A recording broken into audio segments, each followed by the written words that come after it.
Okay, hello sa'yo, Libra. So, ang basa natin ngayon is this is your bonus reading, no? So, titingnan pa natin kung merong nagbago sa iyong energy, no? And titingnan din natin on how do the people view you, no? Kagaya ng kapitbahay, pamilya at ng iyong persons, no? Ito rin yung persons, it's either na target persons ninyo kung single pa kayo, no? So to o yung sa mga crush ninyo, no? So titignan natin po 'yan. Kung bago ka po sa ating channel, please don't forget to like and subscribe po, no? At maraming salamat po sa mga nag-subscribe. So medyo ilayo nyo lang po yung tenga ninyo o tanggalin nyo ang inyong earphone kasi medyo malakas po ito, no? Malakas po ang pag-cleanse natin ngayon, no? Okay.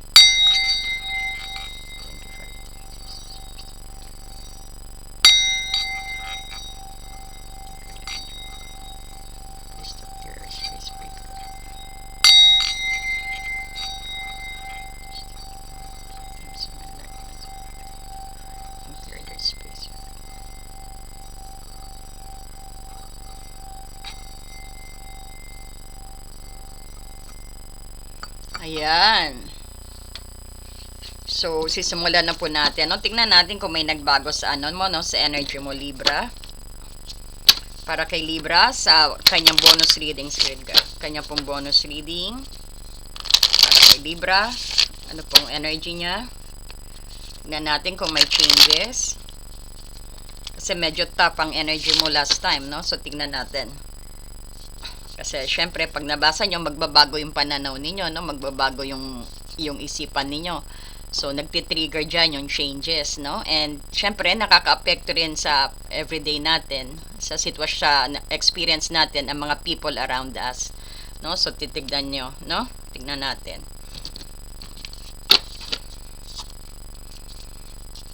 Okay, Spirit Guide, para po ito kay Libra, ang kanyang energy po. Ano pa po ang paparating sa kanya? Ano pa po ang paparating sa kanya?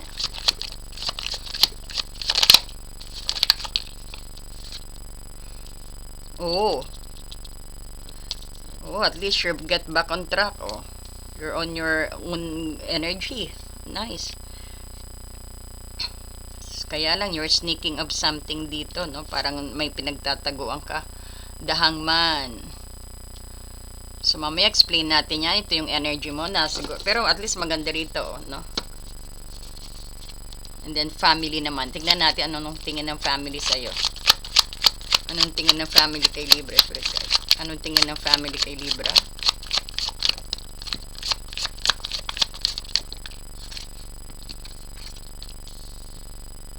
Oh, ganda. Oh, lovers. Ganda.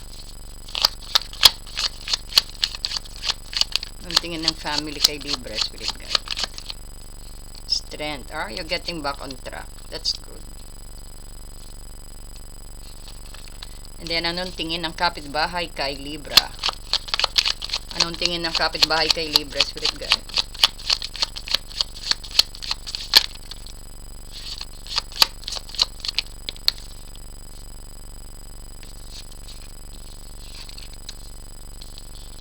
The High Priestess, Page of Pentacles, and Magician in reverse.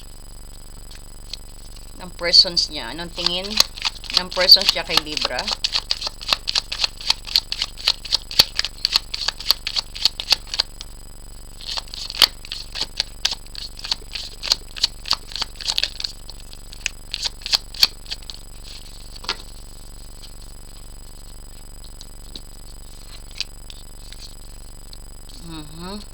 Ace of Cups.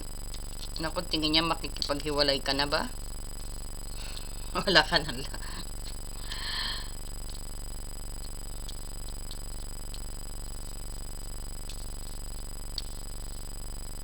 Okay, ang nakita natin, ito, nakita ko medyo may changes sa energy mo, no? Meron kang Knight of Swords dito and Seven of Swords, and then the Hangman. Ang tingin ng family mo sa'yo, you got the Eight of Wands.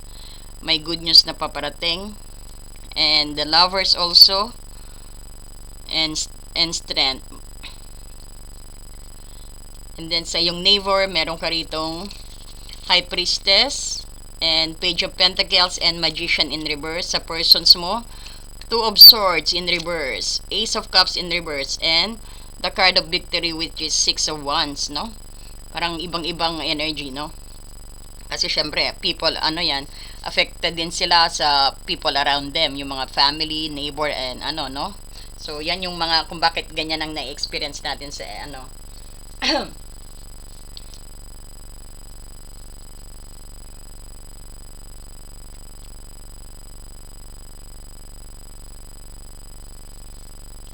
Kuha na rin tayo, nak, ng ano mo.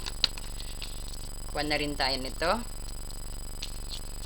Yung Archangel Guidance.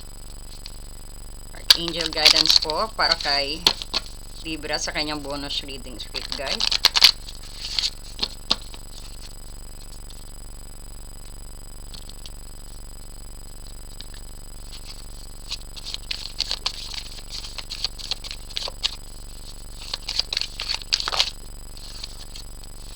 Spiritual understanding, no? I think second time na lumabas ito sa kanyang romance.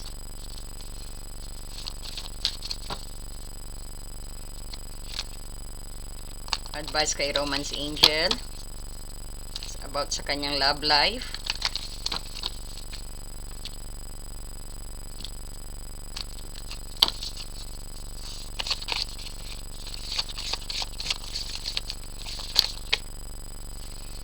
Let your friends help you. Okay. So, malalaman natin, no, ano yung mga connections niya rin dito.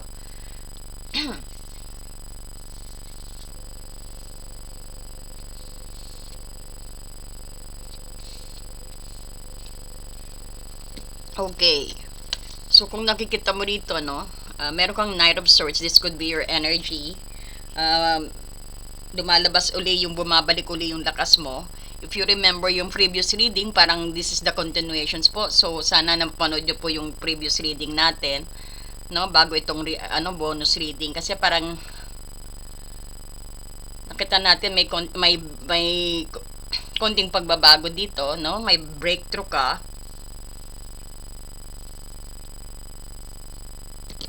Especially itong Knight of Swords mo, no? Parang this might be your energy na gusto mo nang kumilos ng mabilisan. At parang you are very determined, no? At parang you are very direct dito, no? Sometimes, mabilisan tapos parang nakakalimutan magplano, no? So, parang hindi na nag-iisip ng matagal. So, meron ka rin Seven of Swords dito. No? Aside from this, maganda nga ito at medyo determined ka na. Medyo sabihin natin, andito yung hindi ka na nag-iisip, bumabalik ang pinaka-energy mo, no? Etong ngunit may Seven of Swords pa rin dito. Ito yung may sitwasyon ka kung saan maaring may pagtatago ka o may lihim na pagiging wise or sabihin natin pagkuha ng shortcut, no? Ito yung nagpapahiwatig din ng isang bagay na parang ginagawa ng palihim o may pag-iwas. So, maaari ito rin yung isang bagay na tahimik na iniiwan mo yung isang sitwasyon or kung saan hindi mo inilalantad din ang lahat ng informasyon sa'yo, no? So, may hangman ka rito. Ito yung pangatlong card na nagpapayo na magpreno, no? At mag-iba ng, sabihin natin, mag-iba ka ng pananaw. So, kailangan i-post muna yung mabilis na pagkilos ng Knight of Swords dito. At ang pag-iwas sa pagiging tuso rito, ito yung Seven of Swords. This is panahon na upang magsakripisyo or compromise a little bit, no? Kumbaga ito yung maghintay ng, sa tingin mo yung sitwasyon is magulo pa, umiwas muna, parang ganyan, no? So, makikita rin natin dito na ang Haman, ito yung tunay na pag-unlad actually, no? Magmumula ang breakthrough rito na nakikita natin. No, ito yung kumuha ng bagong perspective. Ito rin yung tunay na pag-unlad is magmumula rin sa pagpakawala ng pangangailangan or sabihin natin na ito rin yung pag-amin at yung sabihin natin yung pagkilos kaagad. At kailangan malaman ang totoo. Kung baga magnilay-nilay. get new perspective or get new wisdom, no? Or sabihin nating listen to your intuitions too, no? Para ito yung kinakailangan din na tignan ang mga sitwasyon in different angle, no? So, gain new perspective in life being the hangman. So, mag-post daw muna bago kumilos, no? Wag pa ano kasi meron kailangan maayos mo tong 7 of Swords mo rito na may pagka-sneaky energy. This is also yung sabihin natin lihim or pagiging tuso, pagiging wise, no? Parang ganyan na may iniiwasan, may tinataguan. So, yan yung current energy mo. At least may nakita tayo. At least meron kang determined energy dito, no? So, kailangan mo rin balansehin ang iyong mabilis na ambisyosong kilos. Huwag magmadali at mag-ingat sa mga mapalin lang na paraan din. At kailangan mo munang huminto at mag-isip ng malalim bago ka kumilos or magpatuloy, no? Kumbaga, sabi dito, think before you act. Ayan. And then, ang tingin naman ng pamilya sa'yo dito, no? Meron kang 8 of Wands and Lover and then Strength. So, tinitignan ng pamilya, ikaw, Libra, no? Bilang isang taong may positive na galaw at matatag na pundasyon. Dahil itong 8 of Wands, nakikita nila na Libra na mabilis ka because you're ano, no? Timbangan ng ano mo, no? At umaabante ka, gumagalaw ka, o mabilis na nakikipag-ugnayan ka. Maaring may kinalaman ito sa mabilis na balita or paglalakbay din sa pag-usad ng mga plano mo. Or you gonna receive some news from the family. I don't know, but nakikita ko rito na parang mayroong good news akong nakikita, no? And then you have also dito yung Lovers. Nakikita nila na halaga mo sa relasyon, malalim na koneksyon, at ito rin yung paggawa ng mahalagang pagpili. So, maaari ito yung nagpapahiwatig din na nakikita kanila bilang mapagmahal, konektado, at mayroong kang kakayahang gumawa ng matalinong desisyon sa buhay, no? And look at this strength. Kumbaga, nakikita ka rin nila na matatag, may panloob na lakas, pasensya at may control sa sarili. Hindi ka nila nakikitang umaasa sa panlabas na puwersa, kundi sa iyong kalmado at mapayapang kalooban, no? So, kung makikita mo, nakikita ka ng family mo bilang mabilis na umabante, no? Kasi nga ito nga, you got the ano dyan, no? Yung energy mo. And then, ito pang isang Wands din na 8 of Wands. Very fast movement, no? Kumbaga nakikita nila na mabilis kang umabante, na mapagmahal ka at may connection ka at meron kang matinding panloob na lakas, no, upang harapin ang mga buhay ng may pasensya at pag-ibig because you got the strength here, no? Mababait pamilya mo. And then, ano naman tingin ng neighbor sa'yo? So, ang tingin nila sa'yo, Libra, no? Kumbaga, ito yung merong mystery at pag-iingat ang tingin ng kapitbahay mo sa'yo. Kasi nakikita ka ng mga kapitbahay palang isang napaka-misteryoso mo, matalino at mapaglihim. So, meron kang nakaalamang hindi mo madalas ibinabahagi. So, nakikita nila ang iyong tahimik na karunungan or ang sabihin natin, ang iyong intuitions, no? And then you also have the Page of Pentacles. Maaaring nakikita nila na you are hard worker, no? Sabihin din natin na nagpapahiwatig din ito ng nakakahalubilo mo yung maaring isang bata or sabihin natin baguhan o isang taong nagdadala ng balita tungkol sa trabaho, pera, material na usapan. You may came across with Taurus, Capricorn, Virgo, no, Libra. So, ito rin yung sabihin natin na isang tao din magdadala ng balita tungkol sa trabaho mo, na kapitbahay mo, pera o material na usapan, para andito, ito siguro rin, no?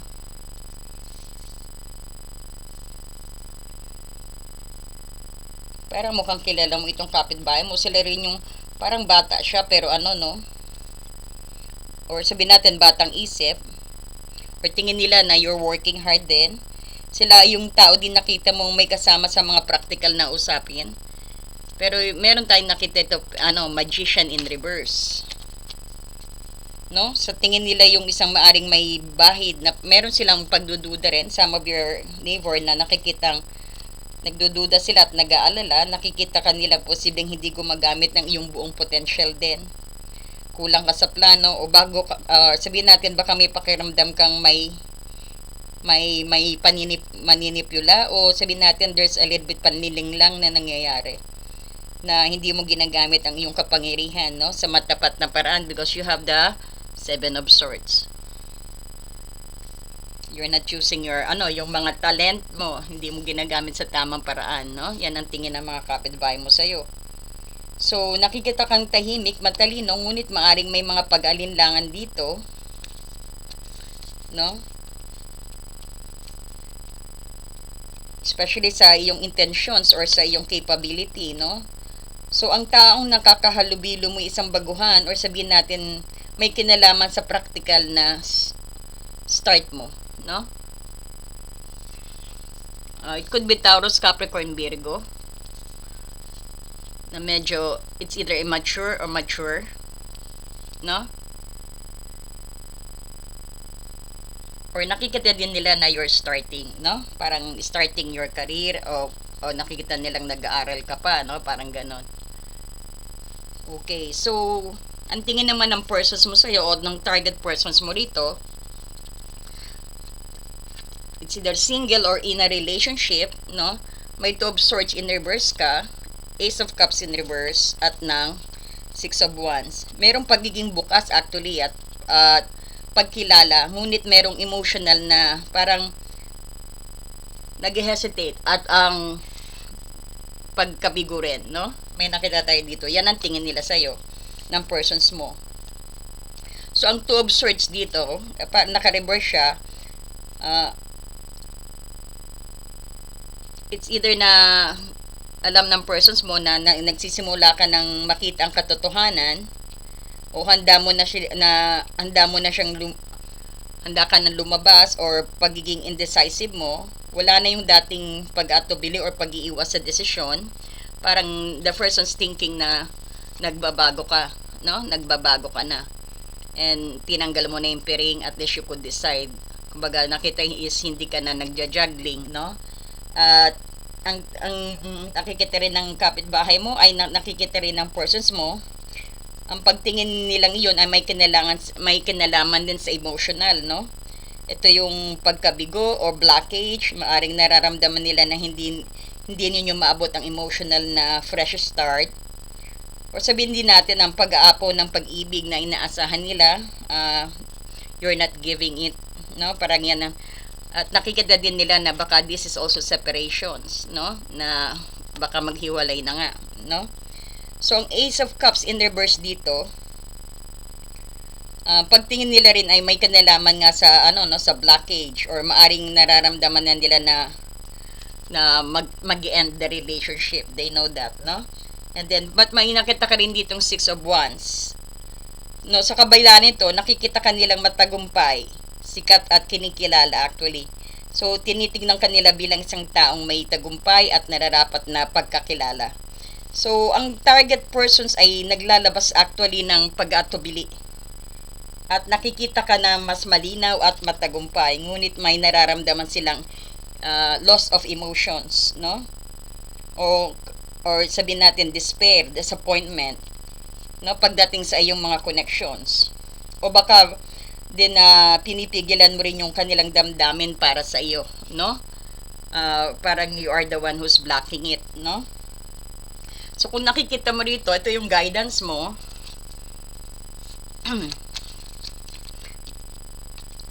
Ang guidance ni Archangel Raziel is spiritual understanding. No, ito yung nagpapahiwatig na kailangan mong harapin ng malalim na spiritual na pag-unawa. I think this is second time na lumabas sa'yo, no? Makikita nyo na talagang the spirit guides knows your situations, no? So, ito rin yung kailangan mong harapin sa spiritual. At ito yung kasalukuyan mong sitwasyon, no? Si Archangel Raziel kasi siya yung angel of secrets and mystery. So, hinihikayat kanyang tumingin sa likod ng palabas na pangyayari at hanapin ang mas mataas ng ang truth, no? At mag-meditate ka or sabihin natin mag-journal ka o humingi ka ng mas mataas na kaalaman upang maintindihan mo ang pattern ng iyong buhay. No, binibigyan ka, pinapakita na sa iyo ng maliwanag ang lahat, mga symbol, mga enlightenment, ang mga things, mga spirit guide na tumutulong sa iyo. It's obviously na pinapakita na raw sa iyo ni Archangel Raziel, no? So it's about time then na go to your spiritual side naman, no? Para maintindihan mo ang lahat ng bagay kung bakit mo pinagdadaanan yan, no? So kung makikita mo, maaari kang mag-meditate or mag-journal, humingi ka ng mas mataas na kalamaan upang maintindihan mo ang pattern ng iyong buhay, no? Lalo na yung connection sa pagitan ng mabilis na aksyon. Ito yung Knight of Swords na yan. At yung pangangailangan mong huminto bilang the Hangman, no? Ito.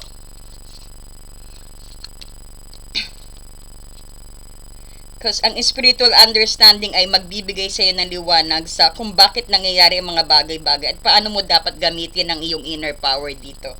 No? And then, ang advice naman sa iyo ni Romance Angel is let your friends help you. Ask for and accept support from others. So, huwag mong sarilinin ang iyong mga issues sa pag-ibig o relasyon, no? So, ang iyong mga kaibigan ay may mahalagang papel sa iyong buhay sa pag-ibig, no?